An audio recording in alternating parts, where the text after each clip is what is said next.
आसनसोल काली पहाड़ी NH2 के निकट गागड़बुड़ी मंदिर के प्रांगण के ठीक पीछे गारवी नदी में एक युवक डूब जाने से उसकी मृत्यु हो गई। आपको बता दें, यह घटना बीते शाम की है कि जहां 6 बजे करीबन एक युवक नदी की उस पार जाने की कोशिश करता है, जिसके कारण वो डूब गया। और आपको बता दें कि करीबन आज 3 बजे उसकी बॉडी मिली है।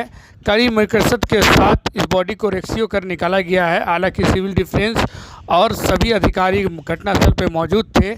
आपको ये भी बता दें कि घटना जिस समय हुई थी तभी आसनसोल सिविल डिफेंस और फायर के अधिकारी घटनास्थल पर पहुंचकर रेस्क्यू किया था, लेकिन उसे बरामद नहीं किया गया। लेकिन आज सुबह से ही रेस्क्यू करने के बाद, क्योंकि घटनास्थल पे काफ़ी फेन और गंदगी होने के कारण इसे रेस्क्यू नहीं किया जा रहा था। और आपको बता दें कि आज करीबन 3 बजे उसे रेस्क्यू कर उनकी बॉडी को निकाला गया है, लेकिन अभी तक इसे बताया नहीं जा रहा है कि ये पुष्टि नहीं हो पाई है कि इस व्यक्ति का नाम और कहाँ से ये स्थानीय लोग थे या बाहर के ही थे। इसकी पुष्टि अभी तक नहीं हो पाई है। लेकिन आपको बता दें कि घटना के क्रम में पुलिस इसमें छानबीन कर रही है कि आखिर ये व्यक्ति कहाँ का था और कैसे वहाँ आके क्यों इस तरह की घटना में वो शिकार हो गए। आइए आपको सुनवाते हैं कि स्थानीय पुजारी ने इस घटना के लेकर क्या कुछ कहा, जिन्होंने इस घटना को अपनी रूबरू आंखों से देखी थी। और इसके साथ ही साथ इलाका के पार्षद से भी आपको बात कराएंगे कि उन्होंने इस संबंध में क्या कुछ जानकारी दी। कल के 5:30-6টার সময় একটা ছেলে বারণ করা সত্ত্বেও না শুনে পিঠে ব্যাগ ছিল, এই রাস্তা দিয়ে যেতে গিয়ে জলের মধ্যে পড়ে যায়। তারপর ওকে তার দেখতে পাওয়া যায় না, ফেনা আর ময়লাতে যা ভর্তি হয়েছে। তো আমরা পুলিশকে খবর দিই, পুলিশ ফায়ার ব্রিগেডকে খবর দিই আর সিভিল ডিফেন্সকে খবর দিই। মন্দিরের তরফ থেকে, ঠাকুরমশাইয়ের তরফ থেকে খবর দেওয়ার পর সিভিল ডিফেন্সের টিম ভোর 5টার সময় এসছে। 5টার সময় এসে চেষ্টা করেছে, কিন্তু যা ফেনা যা ময়লা আছে, গার্বেজ যা জমে আছে, তাতে কারো পক্ষে সম্ভব নয় নিচে গিয়ে কিছু করা। যতক্ষণ না এটা পরিষ্কার হচ্ছে ততক্ষণ কিছু করা যাবে না। না না না, অনেক দূর থেকে দেখেছে, যে দেখেছে সে অনেক দূর থেকে দেখেছে, বারণ করেছে, শোনেনি। না শোনার জন্য ওইখানে পা দিয়ে ঢুকে গেছে। না না, বডি এখনো রিকভার হয়নি, এখনো কিছু বোঝা যাচ্ছে না কোথায় আছে। সুদীপ্ত চক্রবর্তী, ঘাগরবুড়ি মন্দিরের সেবায়িত। আমরা গতকাল সন্ধ্যে 7:30 নাগাদ, 7টা 7:30টার মাঝামাঝি একটি ছেলে এখান দিয়ে পার হচ্ছিল। স্থানীয় মানুষরা বলেছেন এখানে এইভাবে পার হওয়া যায় না। তো ছেলেটি শোনেনি, ইয়াং ছেলে তো জলের মধ্যে স্লিপ করে পড়ে যায়। তো কাল থেকে প্রশাসনের পক্ষ থেকে, কর্পোরেশনের পক্ষ থেকে তল্লাশি করেছে এবং স্থানীয় মানুষরাও, কিন্তু বডিটা এখনও পাওয়া যায়নি। এখানে অনেক স্ল্যাশ জমে আছে, অনেক আবর্জনা। আমরা কর্পোরেশনের পক্ষ থেকে এই আবর্জনাগুলো সরিয়ে সেই বডিটাকে খোঁজার চেষ্টা করছি।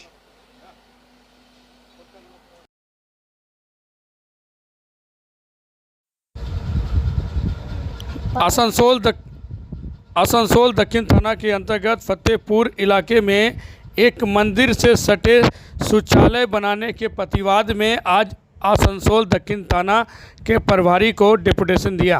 आपको बता दें कि स्थानीय निवासी का कहना है कि मंदिर कई वर्षों से बनाई गई थी, उससे ही सटी दीवारों पे एक शौचालय बनाया जा रहा है, जिसे हम लोग प्रतिवाद करते हैं। आपको बता दें कि हिंदू शास्त्र के अनुसार जहां मंदिर हो उसे सटे हुए बाथरूम या शौचालय नहीं होती है, लेकिन इस तरह का निर्माण करने वाले पे स्थानीय लोगों ने इसका प्रतिवाद जनाया और उन्होंने थाने में आकर शिकायत दर्ज कराई। थाना के अधिकारी ने तुरंत इसमें दर्ज करते हुए उन्होंने साफ तौर पे कहा कि आप हमें भी सूचना दिए हैं, लेकिन इसके साथ साथ आसनसोल नगर निगम को भी लिखित तौर पे दी जाए, क्योंकि नगर निगम ही इसे अवैध को तोड़ सकती है। लेकिन पुलिस इसमें सहयोग करेगी कि इस कार्य को और भी बढ़ावा ना दिया जाए, इस पर तथ्य कार्रवाई कानूनी रूप से की जाएगी। आइए, स्थानीय लोगों ने जिस तरह से थाना घेराव कर उन्होंने थाना प्रभारी से बातचीत की, उसके बाद नगर निगम के मेयर से भी मुलाकात कर इस विषय में उन्हें जानकारी दिया गया। आसनसोल नगर निगम के मेयर ने तुरंत कार्रवाई करते हुए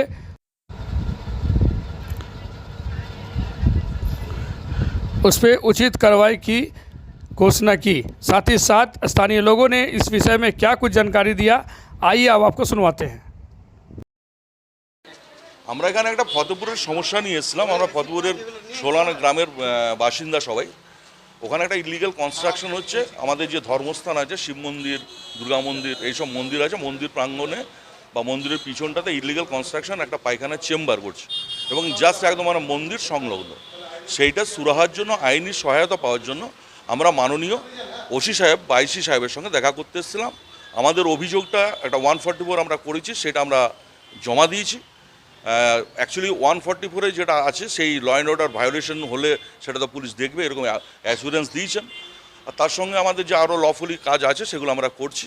উনি ভালো ব্যবহার করেছেন, ভালো দিয়েছেন যে ঠিক আছে আপনারা মেয়রকে একটা চিঠি করুন, যেহেতু ওটা কর্পোরেশন এরিয়া এবং ওটা অ্যাকচুয়ালি না দিলে আর কি, পারমিশন না নিয়ে করলে সেটা ইমিডিয়েট বন্ধ করা যায়। সেটাই আমরা ফার্দার একটা কমপ্লেন করছি আপনারা থ্রু কী বলে কাউন্সিলর মেয়র সাহেব, এই আর কি। আমার পরিচয়, আমি ফতেপুর গ্রামের একজন বাসিন্দা। আমার নাম শ্রী কার্তিক মাঝি।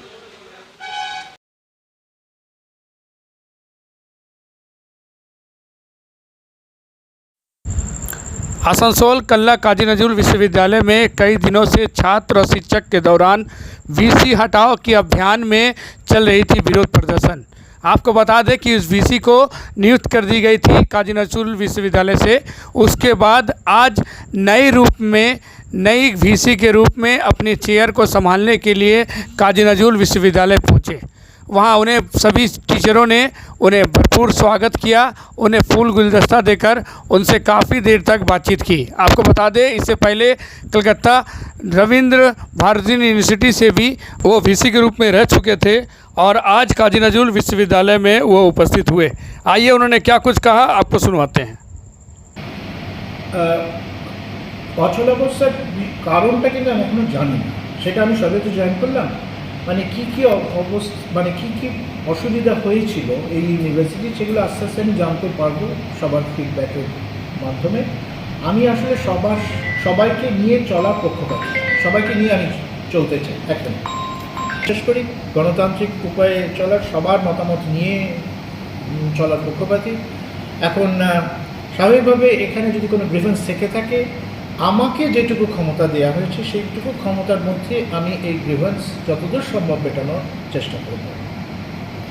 এবং সবার আগে আমার যে মানে আমার পলিসিগত প্রিন্সিপাল অনুসারে যেটা অগ্রাধিকার পাবে সেটা হচ্ছে এই বিশ্ববিদ্যালয়ের পঠন পাঠন, ছাত্রছাত্রী আমার সব কাছে এবং শিক্ষককুল আমার এবং নন টিচিং স্টাফ এবং সমস্ত কর্মীদের ইন্টারেস্ট আমার কাছে সবচেয়ে বেশি প্রাধান্য পাবে। আমি মোটামুটি বলতে পারি বন্ড টিচার, সুতরাং ছাত্রছাত্রীর যেখানে অসুবিধা হয় সেই জায়গাটা আমি কখনো বরদাস্ত করব না। এবং যদি আমি মনে করি যে আমি পাচ্ছি না, আমি সঙ্গে সঙ্গে ইস্তফা দেব। আমি আরও বেটার কাউকে, যে আরও ম্যাচিওর, যে কাজ চালাতে পারবেন, সরকার মনে করলে তাকে সেখানে দিতে হবে।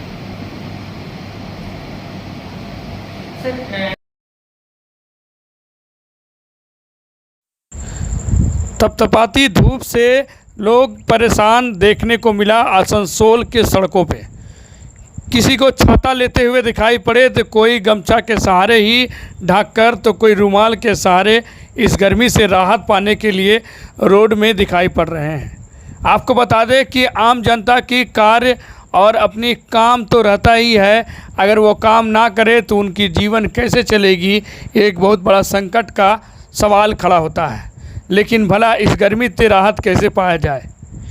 कोई गर्मी से पानी पीने के लिए बेकाबू दिखाई पड़ रहा है, तो कहीं बच्चे गर्मी से तालाब पे नहाते हुए बड़ी उल्लास और खुशी के साथ नहाते हुए दिखाई पड़ रहे हैं। लेकिन आपको बता दें कि आसनसोल शिल्पांचल में 44 या 46 डिग्री 45 डिग्री तक भी टेम्परेचर दिखाई पड़ रही है। ये इतनी तपतमात गर्मी से लोग काफ़ी परेशान और काफ़ी गर्मी से राहत मिलने के लिए वो ठंडे पानी का कहीं सेवन कर रहे हैं। तो आसनसोल के विभिन्न इलाकों में एनजीओ और समाज के वरिष्ठ व्यवसायी और साथ ही साथ आसनसोल के विभिन्न लोग तरह तरह के अनुष्ठान और तरह तरह के बैनर के तले रोड के सड़क के किनारे शरबत वितरण करते हुए भी दिखाई पड़ रहे हैं। हालांकि ये गर्मी कब ख़त्म होगी, ये लोग इंतज़ार में बैठे हैं कि आसमान को देखकर कि अगर सांझ हुआ और बारिश होगी तो इस गर्मी से कुछ राहत मिलेगा। लेकिन इस गर्मी ऐसी है कि जिससे लोग काफ़ी परेशान और तपतपाती धूप से झुलस रहे हैं। लेकिन भला कार्य तो करना ही होगा, काम छोड़ के उनकी जीवन तो चल ही नहीं सकती।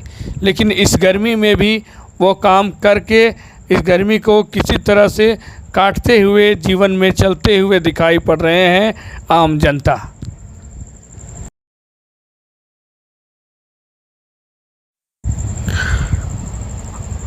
आसनसोल डीवीडी चेक पोस्ट के पास रखे ज़मीन को देखकर आसनसोल नगर निगम अपने हाथों में लेकर एक बड़ा पार्किंग बनाने की योजनाएं में दिखाई पड़ी।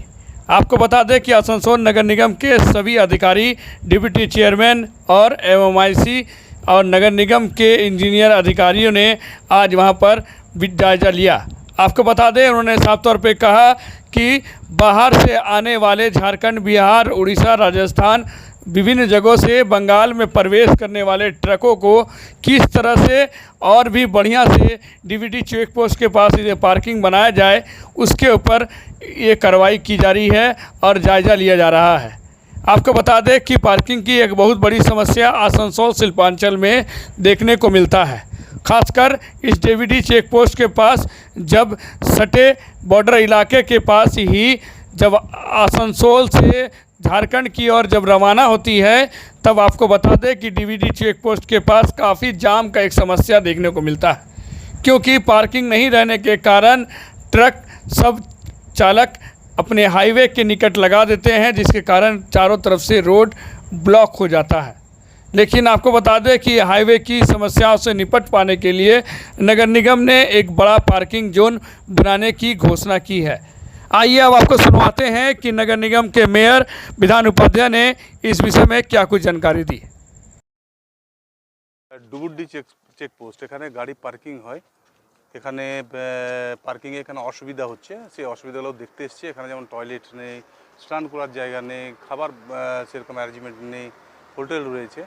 তো প্লাস এখানে সেভাবে কোনো যে পার্কিং যারা করছে তারা কিন্তু এখানে কোনো ট্যাক্সও দেয় না, বা যেটা গভর্নমেন্ট ট্যাক্স থাকে বা কর্পোরেশন থাকে।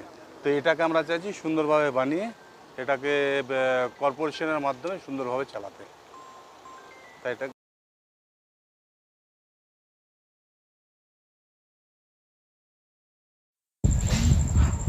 आसनसोल नगर निगम के क्षेत्र के गारवी नदी के किनारे सटे तट के किनारे अवैध ज़मीन कब्जा करने वाले पे लगाम कसने के लिए नगर निगम के अधिकारी टूट पड़े हैं। आपको बता दें कि जिस तरह से नगर निगम के सटे ये गारवी नदी, जो कि एक नदी सारे आसनसोल के गंदगी को लेते हुए ये गारवी नदी जाती है, आपको बता दें कि अवैध कब्जे के कारण ये नदी काफ़ी जाम हो जाता है, जिससे आसनसोल में बारिश के समय एक बड़ा आपदा भी हो चुका है। इसके सवाल उठाते हुए कांग्रेस के पार्षद गुलाम सरवर ने साफ तौर पे कहा कि नगर निगम के ज़मीन को बेआईनी रूप से कब्जा किया जा रहा है ज़मीन माफियाओं के द्वारा। आपको बता दें कि देख सकते हैं कि उनके आवाज़ उठाने के बाद आसनसोल नगर निगम के अधिकारी घटनास्थल पर पहुंचकर लगातार छानबीन कर रही है कि नगर निगम की कौन सी सरकारी ज़मीन है उसे कब्जा किया जाए, और साथ ही साथ गारवी नदी के किनारे तटे जो भी अवैध रूप में निर्माण करने वाले घर हैं उन्हें तोड़ दिया जाएगा और उस पर उचित कानूनी कार्रवाई भी की जाएगी। इसके साथ ही साथ आपको ये भी बता दें कि आसनसोल में विभिन्न जगहों में भू माफियाओं अपनी ज़मीन को देखकर, सरकारी ज़मीन को अपने नाम पे करवाकर उसे बेचकर बड़े रूप में एक रैकेट चल रहा है, जिसका फलस्वरूप ये बड़े नेताओं का ही हाथ होगा जिसके द्वारा ये चल सकती है। नहीं तो भला किसकी साहस जो कि सरकारी ज़मीन पे कब्जा कर बेचने की एक ताकत रखे। आइए आपको सुनवाते हैं पहले कि गुलाम सरवर ने इस विषय में क्या कुछ कहा, उसके बाद आपको ले चलेंगे कि नगर निगम के मेयर विधान उपाध्याय ने इस भू माफिया के विरुद्ध में उन्होंने क्या कार्रवाई करेगी और उन्होंने क्या कुछ कहा, आपको सुनवाते हैं। हो रहा और वहाँ पे ब्रिज भी बन गया। वो ब्रिज पहले कॉर्पोरेशन तोड़ दिया, प्लॉटिंग का भी कहा जा रहा है कि एनओसी नहीं है, क्या बोलेंगे? देखिए, इस तरह का बहुत सारा मैंने जो मास्टर प्लान होना चाहिए वो नहीं हो करके प्लॉटिंग हो रहा है। गवर्नमेंट का लैंड को मैंने वेस्टेड लैंड को मैंने इस्तेमाल कर ले रहा है, प्लॉटिंग कर दे रहा है। यहाँ तक आप देखिएगा कि मैंने जिस जगह पर आप हैं, जो मैंने कॉरपोरेशन के जो अथॉरिटी है ये लोग ही उसमें शामिल हैं। और ये जानकर अफसोस होगा कि जो BLRO ऑफिस है, मान लीजिए किसी का लैंड अगर वैकेंट पड़ा हुआ है तो ये लोग BLRO ऑफिस में इंफॉर्मेशन लेते हैं कि ये लैंड किसके नाम से रिकॉर्ड है। ये सर्चिंग निकाल करके देखते हैं कि फला के नाम से रिकॉर्ड है, वो नाम का फिर से वो लोग नाम का डीड बना लेते हैं। डीड बना करके वो चूँकि डीड हो गया तो उसका मोटेशन हो गया, मोटेशन हो गया तो प्लॉटिंग करके बेच दिया। जो ऑनर है वो थैला लेकर के कागज़ में कोर्ट और मंत्री और लीडर के पास घूमते रह जा रहा है। और जो लोग इस तरह का काम करते हैं वो लोग कामयाब रह रहे हैं। और सबसे ज़्यादा जो ये काम हुआ है वो इस गवर्नमेंट में हुआ है। गवर्नमेंट लैंड का जो लूट हुआ है, चाहे वो प्राइवेट लैंड हो चाहे वो वेस्टेड लैंड हो, जो लूट हुआ है वो इस गवर्नमेंट में सबसे ज़्यादा हुआ है। आज जिस जगह में कॉर्पोरेशन से टीम गया था, इरिगेशन से टीम गया था, वहाँ देखा गया तोड़ा हुआ बीज को फिर बन गया है और प्लॉटिंग भी हो रहा है। कुछ नहीं होगा, आप यकीन जानिए, कुछ होने को नहीं है। जब BLRO नहीं करता है तो मिनिस्टर फ़ोन करता है, अरे देखें ना मतलब लोग पाठाला में एक देखें किचु करे दिन, तो वो लोग भी मजबूर हो जाता है। इसलिए कुछ करने का नहीं है। हम आपको 110% यकीन दिलाते हैं कि इस गवर्नमेंट में जितना पुकुर भरा गया है, पुकुर ख़त्म हुआ, जितना वेस्टेड लैंड मैंने प्लॉटिंग हुआ, जितना प्राइवेट लैंड मैंने BLRO ऑफिस में रिकॉर्ड चेंज करके प्लॉटिंग हुआ, किसी गवर्नमेंट में ऐसा नहीं हुआ। और यही कारोबार है इस पार्टी का, कुछ कहने का नहीं है और कुछ होने का भी नहीं, ये आप यकीन रखिए। গেছিল ইনকোয়ারি করতে, যেখানে প্লটিং হচ্ছে সেখানে ব্রিজ হ্যাঁ, ওটা আমরা খবর পেয়েছিলাম। গাড়ুই নদী যেটা আছে একটা ব্রিজ, মানে এপার থেকে ওপারে যাওয়ার জন্য একটা ব্রিজ আছে, সেটা আমাদের কাছে কমপ্লেন দিয়েছিল। আমরা দেওয়ার পর আমরা ইঞ্জিনিয়ারকে পাঠিয়েছিলাম, সার্ভেয়ারকে পাঠিয়েছিলাম। এক্ষুনি এসে আমাকে রিপোর্ট করেছে যে ওটা কে বা কারা বানিয়েছে কেউই জানে না। তো সেটা আমরা আগামী দিনে নিশ্চিতভাবে খবর নিয়ে সত্য যাতে মানুষের উপকার হয় এবং এটা সুন্দরভাবে হয় সেটার চেষ্টা আমরা করব। এর আগে ওই ব্রিজটা কর্পোরেশনের পক্ষ থেকে আমি তখন ছিলাম না, তার আগে ভেঙেছিল, আমি এটা খবর পেয়েছি এবং ওটার জন্য আমি ওটা রিপোর্ট নিতে পাঠালাম যে ওটা কে বানিয়েছে বা কখন বানিয়েছে, আমাদের পারমিশন ছিল কিনা সেটা জানার জন্য পাঠিয়েছিলাম। ইরিগেশন ডিপার্টমেন্ট পারমিশন দিয়েছে কিনা এটা আমরা রিপোর্ট নিচ্ছি।